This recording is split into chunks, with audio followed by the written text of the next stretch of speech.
하나님 말씀 요한복음 4장 말씀입니다. 요한복음 4장 20절에서부터 24절 말씀까지 제가 봉독해 드립니다. 요한복음 4장 20절에서 24절. 우리 조상들은 이 산에서 예배하였는데 당신들의 마른 예배할 곳이 예루살렘에 있다 하더이다. 예수께서 이르시되 여자여 내 말을 믿으라. 이 산에서도 말고 예루살렘에서도 말고 너희가 아버지께 예배할 때가 이르리라. 너희는 알지 못하는 것을 예배하고 우리는 아는 것을 예배하노니 이는 구원이 유대인에게서 납니다. 아버지께 참되게 예배하는 자들은 영과 진리로 예배할 때가 오나니 곧 이때라. 아버지께서는 자기에게 이렇게 예배하는 자들을 찾으시느니라. 하나님은 영이시니 예배하는 자가 영과 진리로 예배할지니라. 아멘. 할렐루야. 옆에 분을 손잡고 한번 인사합시다. 말씀을 통해 은혜 받읍시다. 2024년 우리 목포교회 표가 어떻게 되죠? 하나님 나라로 옮겨진 백성들아, 아멘. 왕이신 그리스도께 엎드려 경배하는, 또 그 경배로 승리하는 저와 여러분 되시기 바랍니다. 우리가 왕이신 그리스도 앞에 엎드려 경배하려면 예배가 무엇인지 좀 분명하게 알 필요가 있습니다. 그래서 저는 오늘 본문 말씀을 중심으로 영과 진리로 예배하라, 이런 제목으로 말씀을 증거하고자 합니다. 말씀을 살필 때 한 번도 빠짐없이 은혜 받는 복된 시간 꼭 되시기 바랍니다. 첫 번째 살펴볼 것은 예배의 본질은 장소인가 대상인가. 예수님은 사마리아 땅에 들어가셔서 수가라고 하는 작은 마을에 입구에 들어가셨습니다. 우물가에서 한 여인을 만납니다. 예수님은 이 여인이 과거에 5 남편이 있었다는 것, 그리고 지금 남편이 있는데 지금 남편도 자기 남편이 안 될 거라는 사실을 예수님이 꿰뚫어 보시고 그 여인에게 그렇게 말씀을 하십니다. 이 여인은 자신의 과거를 너무 잘 알고 자신의 미래뿐만 아니라 자기의 마음까지 꿰뚫어 보는 이 예수님은 분명 누구시구나, 선지자구나 라고 이렇게 확신을 딱 하게 됐습니다. 예수님을 선지자라고 확신한 이 여인은 평소에 가지고 있었던 아주 궁금한 점, 그 알고 싶었던 그것에 대해서 중요한 질문 하나를 하게 됩니다. 그 질문이 오늘 보면 20절에 기록이 되어 있습니다. 20절 한번 읽어보도록 하겠습니다. 우리 조상들은 이 산에서 예배하였는데 당신들의 말은 예배할 곳이 예루살렘에 있다 하더이다. 아멘. 무슨 말이냐면 이스라엘은 세 덩어리로 나눌 수 있는데 가장 북쪽이 갈릴리도, 중간도가 사마리아도, 가장 남쪽도가 유대도, 이런 도가 있습니다. 그런데 사마리아에 사는 조상들은 사마리아 사람들에게 말했어요. 우리가 예배할 곳은 어디가 있다? 그리심산에가 있다. 그 그리심산에 세워진 그 성전에서 우리는 예배한다. 그것이 옳다. 이렇게 주장을 했어요. 그러나 남쪽 유대에 사는 사람들은 유대 예루살렘에 있는 성전에서 예배하는 것이 옳다. 이렇게 주장을 했어요. 두 주장이 이렇게 각축전을 벌이면서 역사가 진행됐죠. 그런데 서로 이렇게 주장을 하는데, 그런데 당신이 선지자라면 어디서 예배하는 것이 옳은지 좀 말씀 좀 해 주십시오. 이렇게 요청을 한 거죠. 여러분, 나의 과거를 너무 정확하게 꿰뚫어 보고 있고 나의 미래뿐만 아니라 내 마음을 훤히 들여다보고 있는 선지자를 만났다면 여러분은 무엇을 하고 싶습니까? 내 과거도 알고 미래도 알고 내 속마음도 꿰뚫어 보고 있는 선지자를 여러분이 만났다면 가장 무엇을 하고 싶어요? 여러분, 평소에 궁금했던 것을 물어보고 싶은 것 당연한 것 아니겠어요? 그런데 오늘 사마리아 여인의 궁금한 것은 다른 게 아니에요. 미래나 자기 어떤 세속적인 그 복에 관해서 나는 앞으로 어떤 삶을 살 것 같습니까? 이런 걸 묻지 않았다 이 말이에요. 무엇에 대해서 질문했습니까? 예배에 관해서 질문을 했어요. 수가성 여인이 예배에 관해서 질문했다는 것은 이 여인이 영적으로 매우 목말라하고 있었다는 증거예요. 영적인 갈증이 심했다고 하는 거예요. 왜? 이 여인은 근본적으로 남편을 5을 두고 있었고 지금도 어떤 남자와 살고 있는데 여전히 만족을 못하면서 살아요. 그래서 사람들이 손가락질을 하는 거죠. 이것은 이 여인의 영적인 목마름과 밀접한 관련이 있어요. 한 사람의 타락은 영적인 상태와 관련이 있다 이 말이에요. 여러분, 그리스도인들이 타락하는 이유 중에 하나가, 예수를 잘 믿는 것 같은데 덥석 타락해서 죄 짓는 이유 중에 하나가 영적인 갈증이 있고 영적인 목마름이 있는데 그 목마름이 해결되지 않기 때문에 그래요.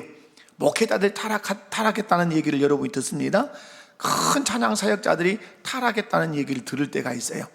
여러분, 왜 그러는가? 큰 사역을 하지만 영적인 그 갈증이, 영적인 목마름이 해결되지 않으면 그 안에 그 무엇으로도 채울 수 없는 허전함이 꽉 있어요. 그 허전함을 영적인 걸로 채워야 되는데 그걸 채우지 못하면 죄를 탐닉하게 되고 죄에 손을 대게 돼요. 그런데 영적인 갈증이 시원하게 해결되면 이 사람은 그 죄를 완전히 털어버리고 새 사람으로 살게 돼요. 예수를 믿고 교회 생활을 하지만 여러분 중에 은밀하게 죄를 짓고 있다면 여러분은 영적인 갈증이 심한 사람, 내가 예수 믿고 교회 다니고 있지만 은밀하게 내가 죄를 짓고 있다면 진단하셔야 돼요. 나는 영적인 갈증이 심한 사람, 나는 영적으로 매우 목마른 사람이라는 사실을 아셔야 돼요. 이 사람이 죄에서 떠나 새로운 사람으로 살 수 있는 길은 하나밖에 없어요. 누구 만나야 되죠? 예수님을 만나서 영적인 갈증, 영적인 목마름을 해결해야 돼요. 왜 수가성 여인은 예수님을 선지자라고 확신하고 나서 예수님께 제일 먼저 예배의 장소에 대해서 물었냐 하는 것이에요. 분명한 것은 이 여인에게는 어쩌면 예배 장소에 대해서 풀리지 않는 나름의 의문이 있었을 가능성이 높아요. 여러분, 영적 목마름을 가지고 이 사람은 어디에 올라갔겠어요? 사마리아 땅에 있는 그리심 산에 있는 자기들만의 성전에 올라갔을 거예요. 그리고 자기 마음 안에 있는 그 영적인 갈증들을 막 부르짖었을 거예요. 그런데 아무리 부르짖고 또 부르짖어도 자신의 문제가 해결되지 않자 스스로에게 의문점이 생겼을 수 있어요. 내가 이 그리심산 성전에 와서 이렇게 부르짖는데 왜 내 기도는 응답되지 않고 내 문제는 해결되지 않지? 저 유대 땅에 예루살렘의 성전이 있는데 그 성전에 가서 부르짖으면 혹시 해결되지 않을까? 이런 의문이 이 여인에게 들어 있을 수 있어요. 마치 세상 사람들이 어쩌죠? 자기 집에 문제가 생기고 또 문제가 생기면 이렇게 대답하는 사람들이 있어요. 말하는 사람들이, 우리 집 집터가 문제가 있구나, 우리 집 집터가 세서 그런다. 그래서 이사 가는 사람들도 있어요. 뭐 되지도 않는 얘기지만, 그런데 여러분, 예수님의 대답이 아주 가히 충격적이죠. 내가 이 그리심산에서 이게 하는 거, 아니면 저 예루살렘 성전에서 내가 예배하는 거, 어떤 겁니까? 이렇게 할 때 예수님이 대답하죠. 여자여, 내 말을 믿으라. 내 말은 거짓이 아니고 참이다. 이 산에서도 말고 예루살렘에서도 말고 너희가 아버지께 예배할 때가 이를 거다. 21절에 그렇게 말씀하죠. 무슨 말씀이냐면 예수님은 단호하게 너의 문제는 장소의 문제가 아니라고 말씀하는 거예요. 그렇다면 무슨 문제예요? 예배라고 하는 것은 장소의 문제가 아니라고 말씀해요. 무슨 문제일까요? 예배의 대상의 문제라 이 말이에요. 예배의 대상은 생각하지 않고 장소나 환경만 생각하며 드리는 예배는 하나님이 받으신다, 받으시지 않는다, 받으시지 않는다는 사실이에요. 아무리 멋진 장소에서 화려하게 세워진 예배당에서 부르짖으며 기도할지라도 예배의 대상에 대해서 망각한 기도는 하나님께서 응답한다, 응답하지 않는다, 응답하지 않죠. 왜? 하나님이라고 하는 절대적 존재가 있지만 그 예배의 대상을 하나님으로 정하지 않고 기도하고 예배하는 것은 하나님 받지 않으시는 것이죠. 수가성 여인은 하나님께서는 어떤 장소에서 드리는 예배를 기뻐 받으시는지 그렇게 알고 싶었어요. 어떤 장소에서 기도하는 그 기도를 응답하시는지 알고 싶었어요. 그런데 예수님은 말씀해요. 장소 때문에 그런 건 아니다 이 말이죠. 뭐 때문에 그런다는 거죠? 대상 때문에 그런다는 것이죠. 바른 대상을 향해서 예배하고 기도해야 거기에 역사가 있는데 너는 뭐 탓하고 있다? 장소 탓하고 있다 이 말이에요. 사랑하는 성도 여러분, 하나님 받으시는 예배는 장소나 환경에 있지 않고 어디에 있다? 바른 대상을, 예배의 대상을 바르게 기억하는 데 있다는 사실을 우리에게 가르쳐 주고 계십니다. 여러분이 오늘 예배당에 뭐 하러 오셨습니까? 나는 잠자러 왔다. 나는 딴 생각하러 왔다. 그런 분 안 계시죠? 이 예배당에 기꺼이 와가지고 주무시거나 딴 생각을 하면 여러분 실패하는 거죠. 예배하러 오셨죠. 예배하러 왔다면 여러분 누구를 선명해야 돼요? 예배의 대상이 선명하셔야 돼요. 자, 그러면 두 번째, 예배의 대상이 누군가? 제가 지난주에도 예배 말씀을 드렸는데 그 말씀의 결이 거의 비슷합니다. 자, 두 번째 예배의 대상은 누군가? 예수님께서는 예배의 본질은 장소가 아닌 무엇이다? 대상이다. 이렇게 말씀한단 말이에요. 그렇다면 예수님은 우리 예배의 대상이 누구라고 오늘 본문에서 말씀하는지 우리 살펴볼 필요가 있어요. 21절을 다 같이 함께 읽어보도록 하겠습니다. 21절입니다. 시작. 예수께서 이르시되 여자여 내 말을 믿으라. 이 산에서도 말고 예루살렘에서도 말고 너희가 아버지께 예배할 때가 이르리라. 아멘. 자, 여러분, 장소의 문제가 아니라 대상의 문제인데 네가 예배할 때, 네가 기도할 때 누구께 해야 된다? 아버지께 해야 된다. 이렇게 말씀해요. 23절을 한번 읽어볼까요? 23절. 자, 시작. 아버지께 참되게 예배하는 자들은 영과 진리로 예배할 때가 오나니 곧 이때라. 아버지께서는 자기에게 이렇게 예배하는 자들을 찾으시느니라. 아멘. 아버지라는 말을 여기서 23절에는 두 번이나 하죠. 아버지께 참되게 예배해야 된다. 그 아버지는 예배하는 자를 찾으신다. 이렇게 예수님은 누구에게 예배해야 한다고 우리에게 가르치고 계십니까? 아버지께. 자, 옆에 분을 손잡고 그렇게 인사합니다. 우리는 하나님 아버지께 예배해야 합니다. 예수님은 이 말씀을 통해서 예배의 본질은 그 어떤 장소에, 그 어떤 건물에 있는 것이 아니라 어디에 있다? 하나님을 기억하고 하나님께 드리는 예배에 있다고 우리에게 분명하게 가르쳐 주고 계세요. 그러므로 여러분이 오늘 이 자리에 모여서 실패하지 않는 예배를 드리려면 누구를 기억하라? 하나님 아버지를 기억하셔야 돼요. 아무리 웅장한 건물이 있고 화려한 의식이 있고 예배의 열성이 있다 할지라도 대상이 잘못된 예배는 하나님이 받지 않으십니다. 그런데 착각해요. 사람이 많이 모이고 뭐 웅장하고 화려하고 열성이 있으면 하나님 막 받으신다고 생각해요. 여러분, 그렇지 않아요. 그러므로 우리가 신앙생활 할 때 늘 주의해야 하는 것은 그거예요. 늘 강조하지만 주어와 목적어가 분명해야 돼요. 따라서 합시다. 주어와 목적어가 분명해야 한다. 질문 제가 한번 해볼게요. 우리 신앙생활에서 주어가 누구입니까? 하나님이시죠. 우리 신앙생활의 주어는 하나님. 창세기 1장 1절이 그렇게 딱 선포하고 가요. 태초에 하나님 천지를 창조하시니라. 주어가 하나님이세요. 그렇다면 우리 인생의 목적어는 무엇이에요? 목적어. 그 또한 하나님이에요. 여러분, 우리가 기억할 것은 우리 인생의 주어와 목적어는 같아요. 주어가 하나님이시면서 목적어가 또한 하나님이에요. 무슨 말이냐면 우리는 주어인 하나님 중심으로 살아야 돼요. 그리고 목적어이신 하나님께 영광을 돌리며 살아야 돼요. 그래서 하나님이 주어가 되시면서 동시에 뭐가 되시죠? 목적어가 되신다는 사실을 결코 잊으시면 안 돼요. 예수님은 사마리아 여인에게 중요한 것을 가르치시죠. 22절입니다. 한번 읽어보도록 하겠습니다. 시작. 너희는 알지 못하는 것을 예배하고 우리는 아는 것을 예배하노니 이는 구원이 유대인에게서 남이라. 무슨 말씀입니까? 사마리아 사람들은 그리심산에서 예배는 했는데 예수님이 꿰뚫어 보신 겁니다. 너희가 그리심산 성전에서 예배는 했다마는 어떤 걸 예배했다? 방금 성경을 읽었는데 저기 그 기록이 되어 있는데 알지 못하는 것을 예배했다. 자, 청천벽력 같은 소리입니다. 그냥 대략 지나갈 일이 아니에요.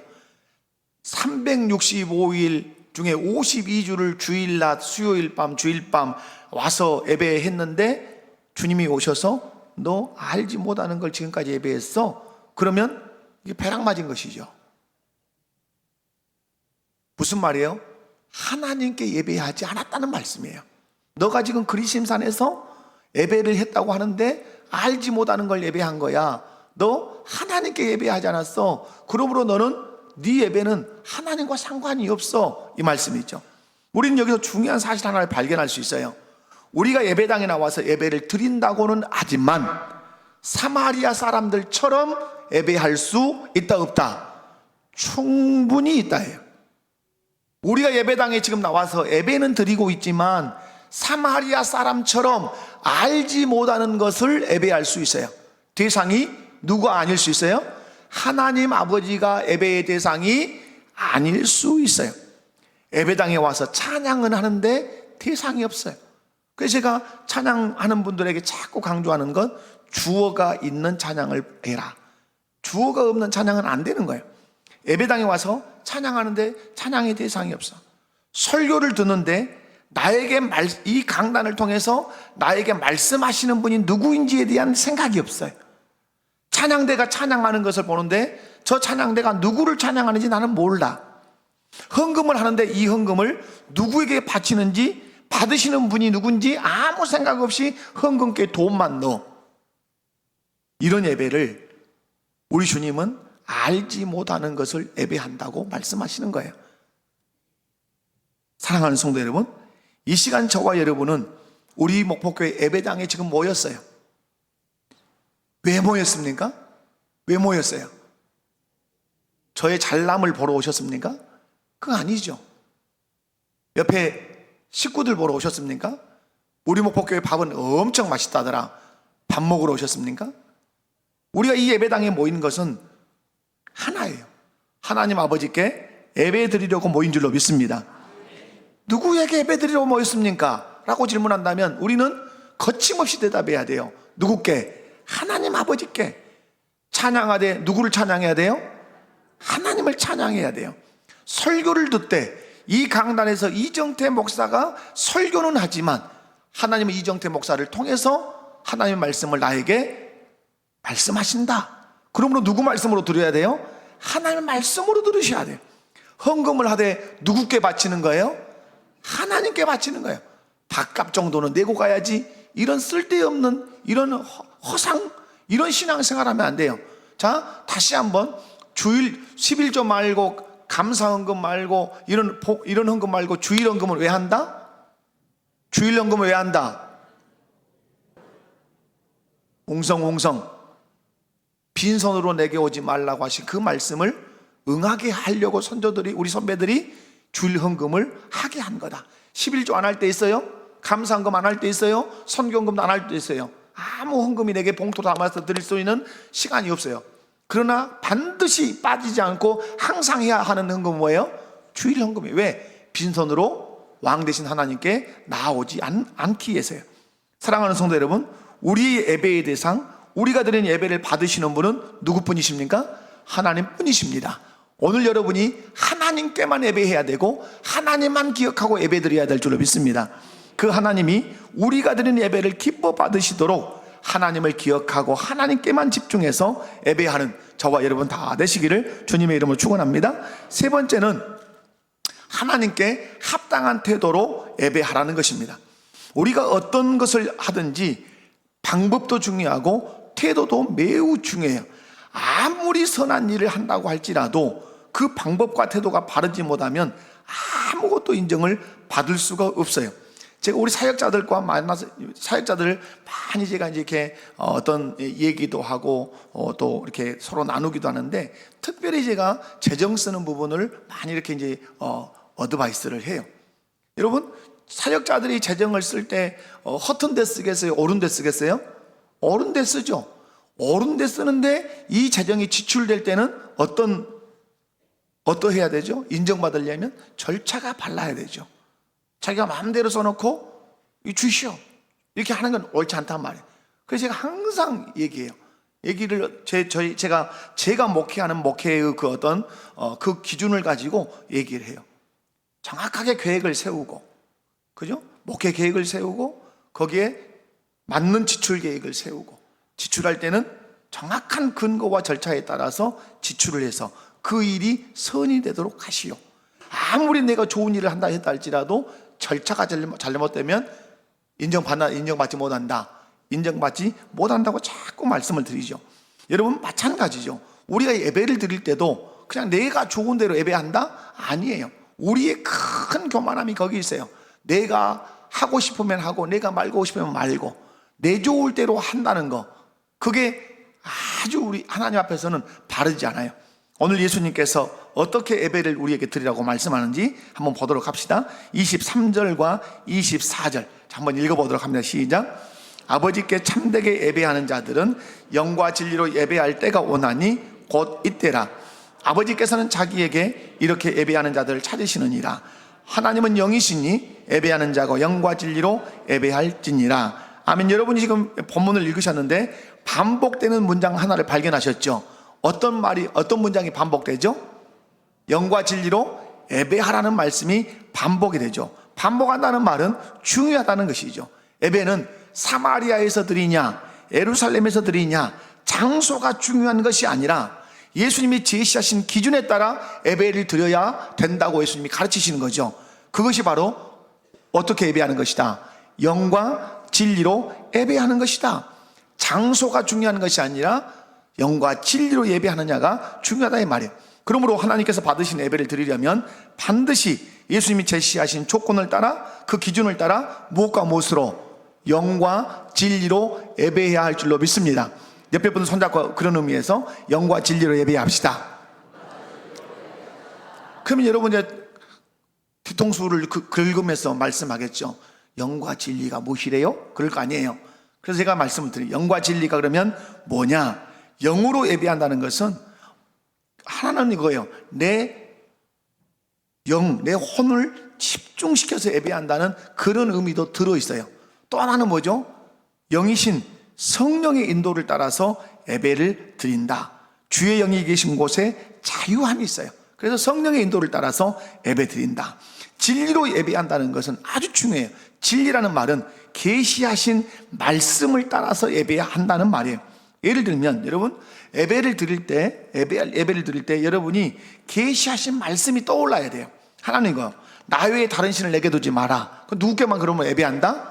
하나님께만 예배 드린다. 우상을 만들지 말고 그것들에게 절하지 말라. 교회에 무엇을 만들 수 없다? 형상을 만들 수 없다. 여러분 어느 교회 가면 십자가가 있고 어느 교회 가면 십자가가 없어요. 우리 교단은 십자가를 걸지 않아요. 십자가 미워해서 그럴까요? 그렇지 않아요. 우리 마음의 죄성은 어떤 형상이 보면 거기에 신비로움을 보이려고 해요.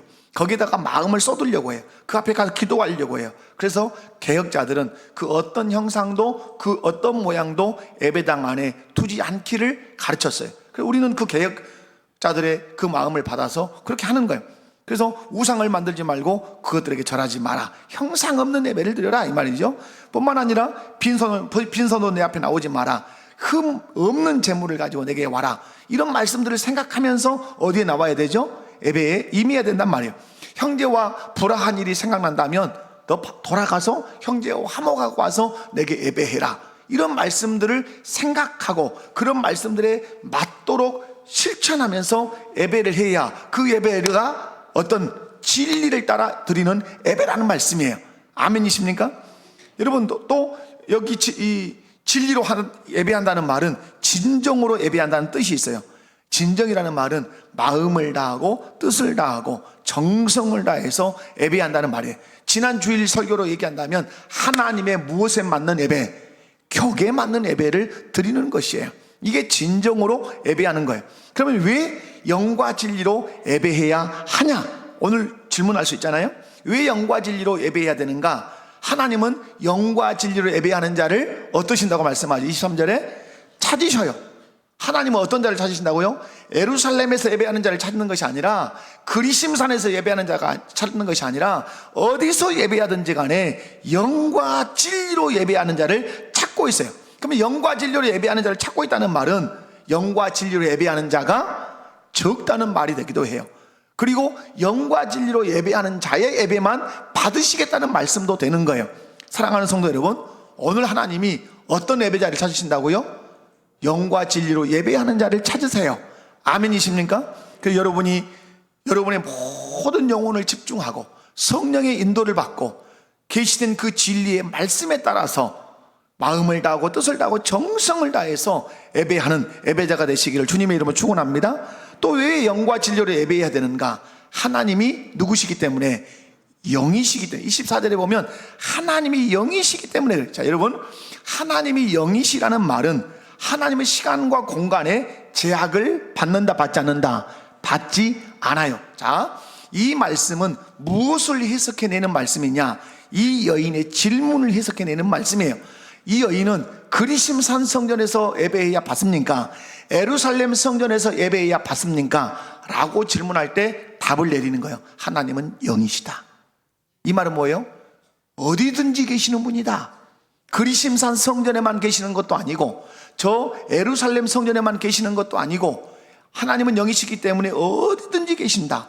그러므로 우리가 예배 드릴 때 영과 진리로 예배하면 하나님은 우리가 어디서 예배를 드리든지 간에 그곳에 임재하시고 언제든지 우리의 예배를 받으시는 분이라고 말씀해요. 여러분, 마태복음 말씀, 예수님 말씀하죠. 두세 사람이 내 이름으로 모인 곳에 나도 그들 가운데 있느니라. 아멘이십니까? 왜 두세 사람이, 여기도 두세 사람이, 저기도 두세 사람이, 오늘 주일날 예배하는 장소가 한두 개겠습니까? 온 천지에 예배하는 장소겠죠. 그런데 그 장소에서 그들이 영으로만 예배하면, 진리로만 예배한다면 하나님은 거기에도 계신단 말이에요. 이유, 하나님은 영이시기 때문에. 아멘이십니까? 말씀했습니다. 사랑하는 성도 여러분, 영이신 하나님께서 영과 진리로 예배하는 자를 찾고 계십니다. 그러므로 예수님을 믿고 하나님의 자녀가 된 저와 여러분은 오직 영이신 하나님께 영과 진리로 예배하시기를 주님의 이름으로 축원합니다.